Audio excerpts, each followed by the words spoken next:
लाहौर का एक सामान्य सा घर। एक मध्यम से संपन्न परिवार में 1956 के दशक में एक बच्चा पैदा होता है। नाम जावेद इकबाल।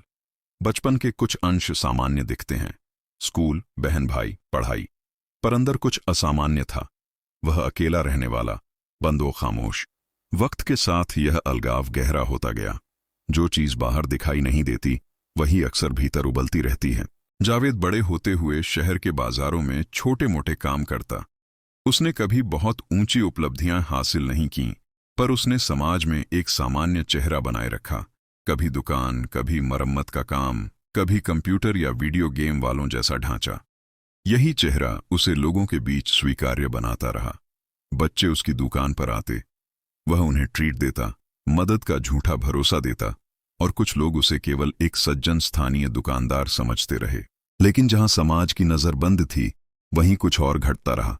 जिंदगी के भीतर एक कटु भाव पला, रहस्य, झूठे अपमान और पुरानी नाराजगियों का ढेर। एक बार गिरफ्तारी हुई, पुलिस की तकरारें हुईं, शरारती हंसी और शर्मिंदगी के क्षण बने। कुछ लोगों का कहना था कि इन्हीं अनुभवों ने उसके अंदर नफरत और बदला लेने की आग जलाई, जो आग बाद में बहुत भयानक तरीके से फूटकर बाहर आई। समय आया जब शहर में बच्चों के लापता होने की खबरें तेज हुईं। वे बच्चे जो अक्सर सड़कों पर काम करते, स्टेशन रखरखाव करते या छोटे मोटे काम से गुजर बसर करते, वे गायब हो रहे थे। परिवार टूट रहे थे, माँओं की रातों की नींद उड़ रही थी।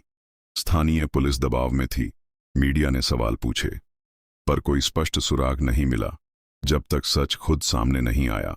एक दिन एक अखबार के दफ्तर में एक चौंकाने वाला संदेश पहुंचा।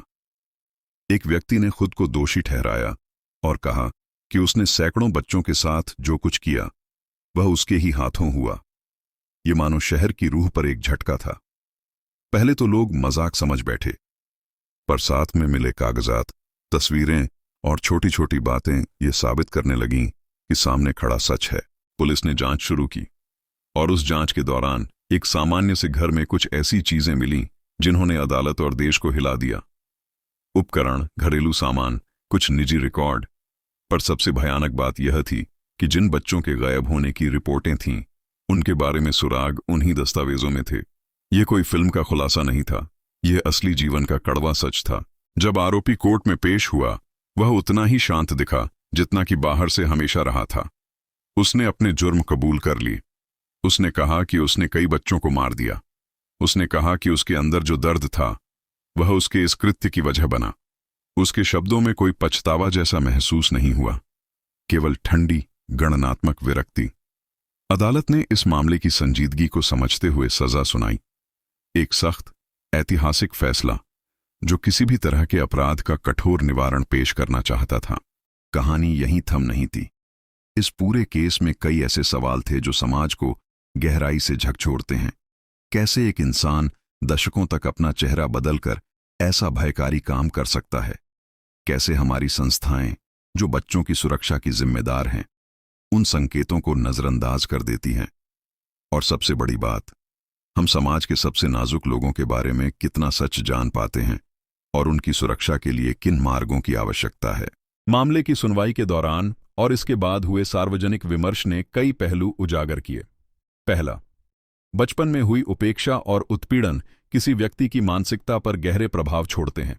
दूसरा, सामाजिक लापरवाही और कमजोर इलाके अक्सर अपराधियों के लिए शिकार उपलब्ध कराते हैं। तीसरा, पुलिस और कानूनी संरचनाएं चाहे कितनी भी कड़ी हों, अगर समाज का भरोसा न जीत पाएं तो पीड़ितों को न्याय दिलवाना कठिन हो जाता है। इस केस ने समाज में एक भयभीत लेकिन जरूरी चर्चा को जन्म दिया। हमारे बच्चों की सुरक्षा के लिए स्थायी कदम कौन से होने चाहिए? पाठशालाओं, आसपास के सामुदायिक केंद्रों और स्थानीय प्रशासन को मिलकर काम करना होगा। कमजोर आर्थिक पृष्ठभूमि वाले बच्चों के लिए सहायता योजनाएं और संरक्षण आवश्यक हैं।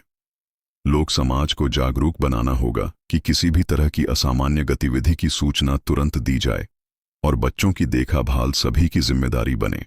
यह भी याद रखें कि पीड़ित परिवारों का दर्द अमिट रहता है। उनकी क्षतिपूर्ति केवल कानूनी सजा से पूरी नहीं होती। उन्हें मानसिक सहारा, आर्थिक मदद और सामाजिक सम्मान के साथ पुनर्वास की जरूरत होती है। हर समुदाय जिस तरह अपनी कमजोर कड़ियों की रक्षा करता है, वही असल सुरक्षा की नींव है। इस कहानी का एक और पक्ष है, कैसे मीडिया और न्याय व्यवस्था ने इसे संभाला। मीडिया ने लोगों को जानकारी दी, पर कभी कभी संवेदनशील मामलों में अतिशयोक्ति भी हानिकारक होती है। इससे पीड़ित परिवारों को और आघात पहुंचता है। न्याय व्यवस्था ने सजा तो सुनाई, पर सवाल उठते रहे कि क्या समाज ने पर्याप्त कदम उठाए ताकि ऐसी घटनाएं फिर से न हों। आइए अब कुछ पल रुककर सोचें।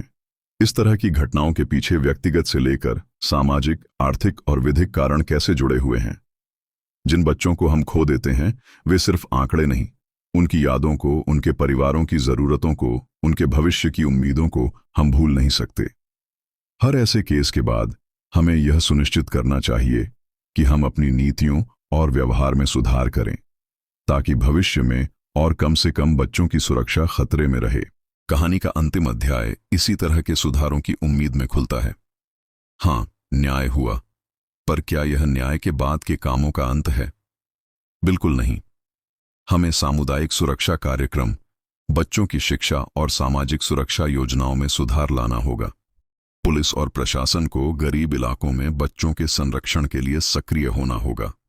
स्कूलों और स्थानीय संगठनों को बच्चों के साथ संवाद और विश्वसनीय सहायक नेटवर्क तैयार करना होगा। इस केस ने हमें दिखाया कि दिक्कतें कितनी गहरी हो सकती हैं और उनका समाधान भी संयोजित प्रयास से ही संभव है। हम में से हर एक के पास एक छोटी जिम्मेदारी है। अपने आसपास के बच्चों पर ध्यान दें, असामान्य घटनाओं की रिपोर्ट करें और पीड़ित परिवारों का सम्मान और सहयोग करें। यही असली न्याय है, सिर्फ सजा सुनाने का नहीं, बल्कि समाज को बदलने का।